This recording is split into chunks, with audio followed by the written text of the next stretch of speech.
The Game Awards was last night, and Naughty Dog is basically the clown of the internet today. They revealed their next game, Intergalactic, the Heretic Prophet, and it's getting dislike bombed to high hell. This is going to be the next Sony woke flop, guys, and it's all attributed because of this female protagonist here. Yeah, lesbian in space is what it's being called.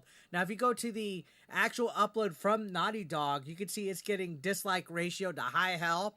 You got 39K likes to 65K dislikes, but they turned the fucking comments off. So if they really stood by their convictions, if they really care about this woke activism that they're promoting here, they wouldn't have left the comments turned off. They would have left them open.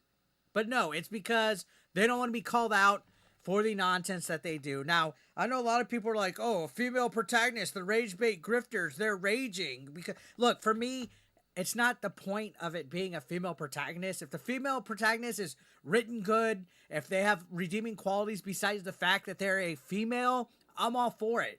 But we can already see coming a mile away what's going to be happening with this game. We know it's going to be a woke flop right away that's pushing the female Mary Sue strong lesbian, like exactly what they're calling it. It's a lesbian in space.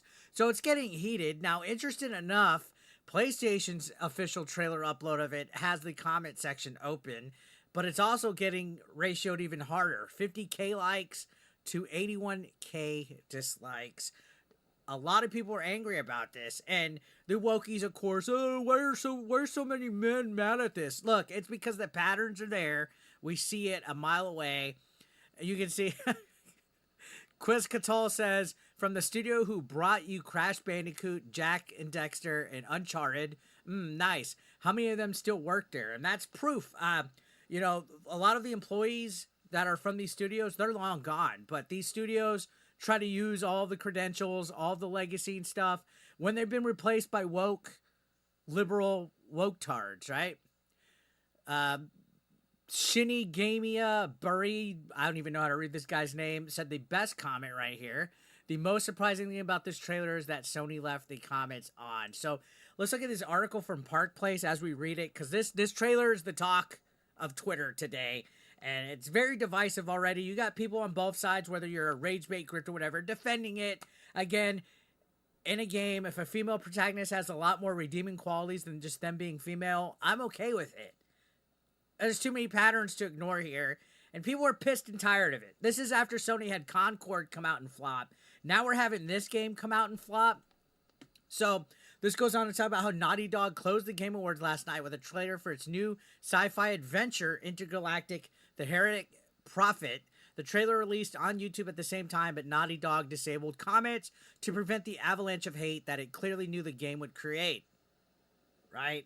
I mean, the dislike ratio says it all. The dislike ratio says it all. So I said the trailer featured your standard Neil Druckmann modern Naughty Dog protagonist, a bald Asian woman with masculine features. Gamers were quick to start tearing it to shreds immediately following the event. And you can see Pirate Nation, shoutouts to them, says Jordan A. Moon, lead character from Intergalactic, a new IP from Naughty Dog, directed by Neil Druckmann. And again, it's another ugly, gender-neutral protagonist. I mean, look at that. Like, what? Okay, I get it. Oh, you guys just want to goon and jerk up. No. At least make your character presentable. How are you supposed to market this? How are you supposed to make people be like, oh, that looks like a good video game character that I can relate to? You're doing the quite opposite of that. You're making people go like, God damn. That character got hit with the ugly tree and hit every branch on the way down. Your character is supposed to be marketable. That's why Leon Kennedy, Link, every character in Resident Evil, you name it, Final Fantasy, they're all good-looking characters. Even the ugly characters are good-looking. But there's no personality here. It's bland, it's generic, it's terrible, and people are tired of it. So you can see, Grum says the Naughty Dog choice of protagonist is just so damn predictable. I mean, like, goddamn, at some point, guys, and especially I say this towards the left-leaning people, we have to realize that this is purposely done, all right? They're not just making characters that are relatable. They're not just making characters that are badass looking and they're purposely making these characters masculine. All right? There's no doubt about it by this point. They're purposely doing it. And is it to stick it to chuds? Maybe. That's why every time that they do this, it fails. It ultimately fails. And you can, again, the dislike ratio says it all. So continuing on, it says, despite the fact that gamers couldn't voice their displeasure through comments, they were still able to make their distaste known through the like to dislike ratio on the trailer. And it's only going up. It's only going up. It said the dislikes exploded almost immediately. As of this writing, the trailer sits at 51,000 dislikes to 33,000 likes, which it's way above that now. Way above that. 65K as of this video. And it says, of course, YouTube dislikes are invisible to most users. However, special browser extensions, they can be uncovered like me. I have a Google Chrome extension. It says, dislikes have become a telltale sign of failure in media projects over the last few years.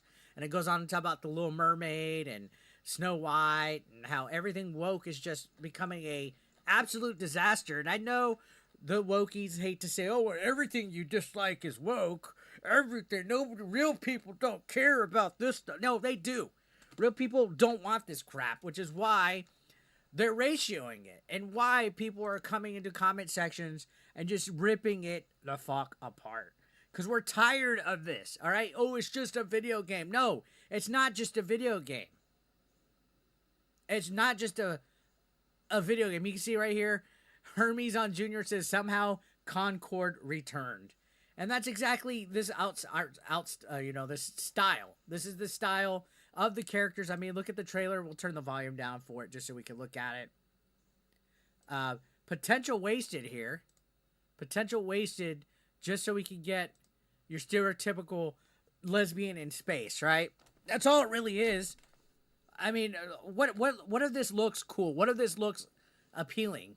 Other than the fact that, oh, it's a masculine chick. Like, I can't even imagine sitting here thinking, oh, this looks great. Again, with the pattern, stuff like that. It looks like the IP could have been cool. It definitely could have been cool. But you know damn well they purposely fucking did this just to piss male gamers off. Now, there's still a lot of stuff that we haven't seen. There's still a lot of stuff that hasn't come to light. I mean, we still need to find out who's working on the game, which whacktivists, I call that, woke activists is whacktivists now. We still have to figure out which woke activists have worked on this game, and we have to figure out if the voice actress is a woke, unhinged lunatic, which I think signs point to yes. I think I saw an actual article not too long ago. Yeah, right here. Wants vile LGBTQ plus agenda normalized and embraced, which we'll talk about this next time. Leave you guys on a little cliffhanger here. So what do you guys think about Intergalactic?